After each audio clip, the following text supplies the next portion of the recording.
Before you dive into your content creation with both feet, let's rewind for a second and assess exactly what this will involve and what it means to be a YouTuber. How does one go about making money on YouTube, and how much can you expect to make? It's important you understand the business model here, as that is going to affect the way that you approach your content creation and your general approach to making money online. The main way in which you make money on YouTube is via advertising. Google has its own advertising platform, and it uses this to allow companies and brands to pay to show their adverts on your channel. This is a form of AdSense, for those who know what it is, which means it's PPC.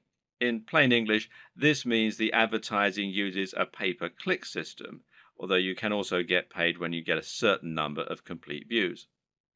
In other words, you aren't getting paid a flat fee for your advertising or getting paid per month. Rather, you're getting paid each time the advert is shown and each time someone clicks on it. Of course, not everyone who comes to your channel is going to watch the adverts all the way through or is going to click on them. But you can generally assume by pure statistics that you'll get a certain amount, which is called your CTR or click-through rate. And this means that for every 1,000 views on a video, you're likely to get paid a certain amount on average.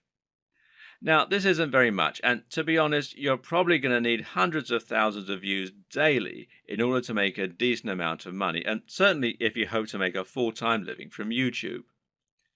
But it can be done, and you can get there if you're willing to not only work hard, but also work smart. Advertising is just one option, however, and there are actually many more ways you can monetize YouTube if you want to. One great example is just to promote a product of your own and sell that. If you can create an ebook, a clothing line, or anything else, you can promote that using your channel and drive sales. And this will work very well if you can focus on that value proposition and promoting the lifestyle as we've discussed earlier. Don't have a product? Well, no problem. You can promote products other creators have made and earn a commission on the sales. This is called affiliate marketing, and it pairs particularly well with YouTube, seeing as you can be very persuasive when people actually get to see you talking about the product in person, and you can even demonstrate it right on the screen. And finally, you can try and get sponsorship deals. Now, this works very well if you're in a visual medium like fitness, where it's common to get sponsorship from clothes manufacturers, supplement producers, and even companies that make training equipment. You can then demonstrate the products that you're promoting in your videos, and that way you can get a lot of exposure for them. Often these companies will pay per video, while in other cases they might pay a monthly fee, which is up to you to work out with them.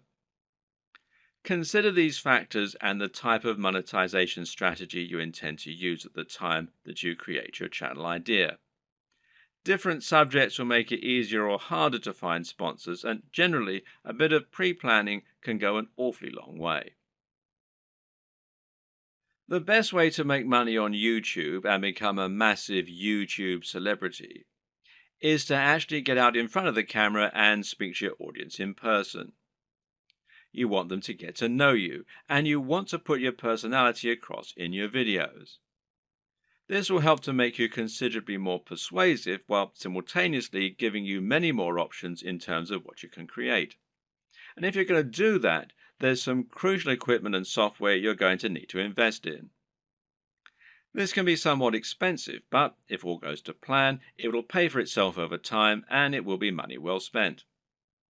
Just as a note here, if you're not comfortable going in front of the camera, you can still be very successful with a YouTube channel, and this will reduce what you need to invest in. We'll discuss these alternative options in subsequent videos, so you can skip most of this one for now if that's your intention. Let's look at some of the hardware you'll need. Of course, the most basic hardware you're going to need is a camera. And this is what you'll use to capture your footage, and that means the quality of the camera is going to directly influence the quality of your videos. There are numerous factors to consider in this case. One is the resolution, and here you'll need at least 1080 pixels.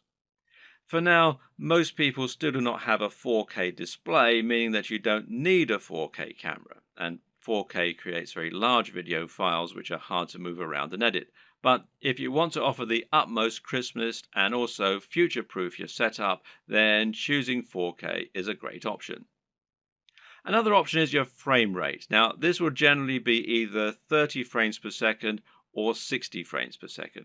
Once again, 60 frames per second is an optional advantage which will make your footage that much more attractive and give it an almost too real sense of fluidity. It's entirely up to you if you want to push for this very highest level of quality, but some discerning viewers will certainly appreciate it if you do. Some features to look out for include an optical zoom if you're planning on filming outdoors, and this lets you zoom in with no loss of quality, and options to alter the aperture, etc.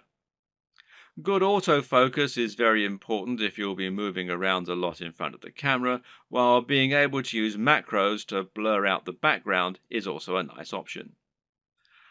But what's more important really are the practical considerations for your camera. Having a mic jack, for example, is a very good idea because it will give you the ability to improve your sound quality. Likewise, a wide-angle lens is a very good idea if you're going to be moving around a lot and capturing dynamic footage. Something that you should also absolutely consider a requirement is a screen that can be rotated to face forward. This will allow you to make sure that you're in the shot before you start vlogging.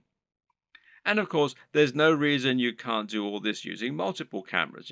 Many people will use both a GoPro for capturing more action-packed dynamic footage and then a regular camera for their vlogging. If you want to go budget, then you can get by using an iPhone camera or a Samsung camera on your phone, as long as it's a newer model. But if you're serious, then you should at least invest in a basic camera along the lines of, say, a Canon G7.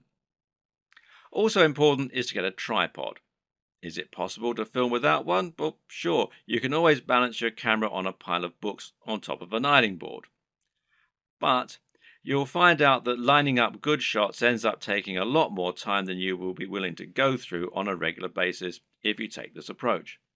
A tripod will thus save you a huge amount of time while also getting better angles, thereby giving your channel a higher quantity and quality of videos, which is obviously going to be a very good thing in terms of getting lots of views. Another thing to look for potentially here is a tracking head from the likes of Manfrotto, who also make tripods. This will allow you to attach your camera on top of your tripod and then let you perform panning shots and slow zooms. This is what will give your footage a much higher level of professionalism, and it's very important if you're planning on doing product reviews and want to feature slow pans of the items you're reviewing. These work by providing friction on a rotating pivot and a handle. You then gently push on the handle with just a finger or a palm, and the resistance will keep the motion slow and smooth as it gradually moves around the object in focus. It's important to use a manual focus during these shots rather than an automatic one. It's often said that the best lighting is natural lighting. To get a great shot, try to line yourself up so that you have a large window letting in natural light from the side. This will give you what's known as Rembrandt lighting, which is a professional and very flattering looking type of lighting. But while this type of lighting is highly desirable, it's not terribly reliable. You can't trust in natural light to always be available when you need it, and you can't limit yourself to only filming at certain times of the day. So you need to make sure you have a way to set up the perfect lighting when you need it. How are you going to do that? Well, with some kind of lighting setup. And a great choice is to get two soft boxes. Now, these take up a fair bit of space, but it's worth it as it will allow you to design your lighting however you wish and make sure that your subject matter is well lit and that your footage is clear and bright. Now, don't underestimate this. In fact, in many cases, it can be more important to ensure your footage is very light and very bright than it is to use a camera with a high definition.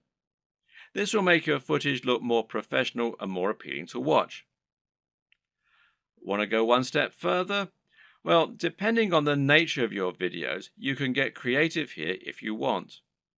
Jonathan Morrison has a YouTube channel that's all about showcasing technology products in the very best possible way and making them highly desirable.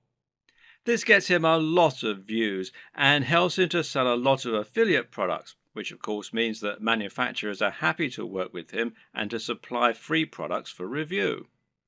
One trick he uses to accomplish this is to use colored lighting. He'll often light phones and other gadgets in a bright pink, green, or purple hue on a white background, which makes them look more modern and more crisp, especially with his high quality video equipment. The great thing is that colored bulbs are actually very affordable, so this is something you can mimic fairly easily yourself should you want to. Just like it's important not to underestimate the importance of your lighting, you also need to ensure that you never underestimate the importance of your sound quality. If you want to make your video look and sound professional, then it's absolutely crucial that you have good quality sound and don't just get a muffled sound into a regular camera microphone from a distance. Things like acoustics matter, and even if your viewers don't notice the difference, they'll be able to feel the difference. Things like this make a massive psychological impact and can be the difference between a channel that has high production values and that people love to watch, and one that looks unprofessional and that nobody takes seriously. Fortunately, sound is a relatively easy thing to get right, and the best way to do this is with a basic external microphone. You can get a lapel mic, also known as a lavalier mic, easily enough, and then attach it to your phone or camera to record your audio at the same time. Better yet, find a high quality microphone that you can plug directly into your camera's mic jack. The Blue Yeti Snowball microphone is one of the most popular choices among YouTubers right now, and it is a very affordable option that will provide a crisp and clear sound quality very easily. As well as hardware, you'll also need to invest in some basic software and other intangibles. The most obvious thing here is your editing software, which you're going to use to take your footage and turn it into something that has a narrative structure and that's actually fun to watch. There are plenty of options here, which include Sony Vegas, Final Cut Pro X, iMovie, and Adobe Premiere with After Effects. Your choice will depend on personal preference, budget, and your computer. But either way, you will need a professional editing suite in order to make your videos look the part. This is what you'll use to cut and stitch together your footage, and it's what you'll use to add things like music and logos. There are numerous graphics you'll also want to add to your videos. For example, you'll probably find you need some kind of logo to overlay on top of your videos if you want to build a brand. This is important as it will help to ensure people know who you are and that your videos and content are from the same creator. A good logo should be coupled with a good name, and ideally, the two together should be enough to communicate everything new viewers need to know about your brand. If you get this just right, then people should be able to tell from those things alone whether they be interested in your channel and potentially subscribe with no further information.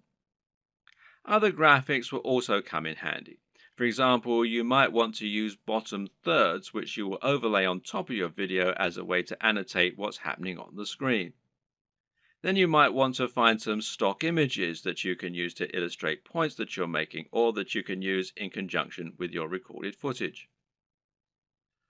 On top of this, you'll need to look into video and sound for your videos.